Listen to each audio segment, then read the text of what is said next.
پاکستان کے طاقتور طبقات اپنے مفادات کو پورا کرنے پر لگے ہوئے ہیں اور عوام صرف تماشائی بن کر رہ گئے ہیں۔ ایوانوں میں ہونے والی ملاقاتیں، بیانات اور بحث وعدے محض دکھاوا نظر آتے ہیں، کیونکہ عام شخص اس میں سے غائب ہے۔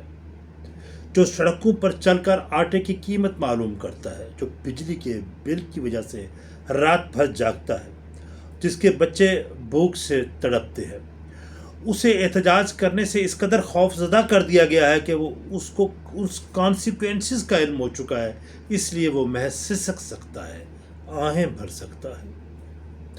یہ وہ حقیقت ہے جسے حکومتی ایوانوں میں بیٹھے ہوئے لوگ جان بوجھ کر نظر انداز کر دیتے ہیں۔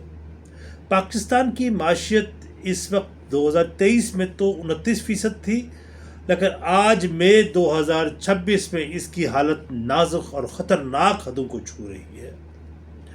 آٹا، چینی، گھی، دودھ اور سبزیاں سب کچھ عوام کی دسترس سے باہر ہو چکی ہیں، اور حکمرانوں کو اس پر کوئی پریشانی نہیں۔ پیٹرول کی قیمتوں میں بارہا اضافہ کیا گیا اور ہر بار یہی کہا گیا ہے کہ عالمی منڈیوں کی صورتحال کے سبب یہ ضروری ہے، لیکن کبھی کسی نے ان حکمرانوں سے سوال کیا ہے کیا کسی مزدور کی اجرت عام انسان کی آمدن میں بھی اسی رفتار سے بڑھی ہے؟ عوام کو مسلسل جھوٹے وعدے کیے جاتے ہیں، رمضان پیکیج اور احساس پروگرام جیسے نعرے لگائے جاتے ہیں، لیکن یہ سب کچھ یقین مانیے کہ دکھاوا ہے۔ عوام کا درد ان سب حکومتی اقدامات سے کم نہیں ہوتا۔ یہ ایک سنگین حقیقت ہے کہ ریاست صرف طاقتور طبقات کے مفادات کی محافظ ہے۔ یہاں پر ٹیکس صرف متوسط طبقے پر لگایا جا رہا ہے، جبکہ سرمایہ دار، جاگیردار، بیوروکریٹ اور سیاسی اشرافیہ مسلسل مراحت حاصل کر رہی ہیں۔ عوام کے لیے ہر چیز مہنگی ہے، مگر حکمرانوں کے لیے سب کچھ سستا اور مراحت یافتہ۔ یہ طبقاتی فرق پاکستان کی سیاست اور معیشت کا سب سے بڑا المیہ بن چکا ہے۔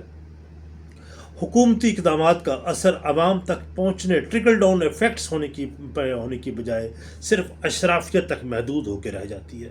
پاکستان کی سیاسی ثقافت میں عوامی خدمت سے زیادہ اپنے سیاسی مخالفین کو شکست دینا اہم تصور کیا جاتا ہے۔ جب عوام کے لیے پالیسی بنانے کی بات آتی ہے تو ان کے ذہن لگتا ہے پاگل پن کا شکار ہو چکے ہیں۔ حکمرانوں کے ذہن مفلوج ہو جاتے ہیں جب یہ عوام کے متعلق سوچیں۔ عوام کے درد کی ان کی نزدیک کوئی اہمیت نہیں ہے۔ سیاستدان صرف اقتدار کے کھیل میں مگن ہے، اور اس کا خمیازہ پھر عام انسانوں کو اٹھانا پڑ رہا ہے۔ پاکستان کے حکمرانوں کا دعویٰ ہے کہ معیشت بہتر ہو رہی ہے۔ اگر معیشت ترقی کر رہی ہے آپ کے نزدیک، تو پھر ایک مزدور اپنی اشیاء خرد نوش خریدنے سے پہلے کیوں سوچنے پر مجبور ہوتا ہے؟ ایک ماں اپنے بچوں کے لیے دودھ خریدنے سے پہلے کیوں قرض ڈھونڈتی پھرتی ہے؟ ایک بزرگ شخص اپنی دوا آدھی کر کے گزارا کر رہا ہے آج کل۔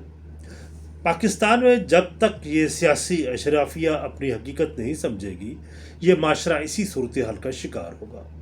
حکومتی ایوانوں میں ملاقاتیں، بیانات، یہ صرف دکھاوا ہے اور جھوٹے وعدے ہیں، جس کا عوام سے کوئی تعلق نہیں اور نہ عوام کے دکھوں سے تعلق ہے۔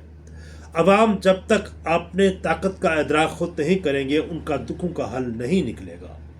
حکومتی بے حسی، عوامی بے بسی کا یہ کھیل ختم ہونا چاہیے، ورنہ یہ وہ دن دور نہیں جب عوام کی خاموشی بغاوت میں بدل جائے گی۔ پھر ان کو روکنے کے لیے نہ تو آپ کی فوجی طاقت، نہ اسٹیبلشمنٹ کا کوئی زور، نہ ہی عدلیہ کے دی ہوئی سزائیں کوئی ان کے راستے میں رکاوٹ بن سکیں گی۔ ڈریے اس وقت سے۔ جی ہاں۔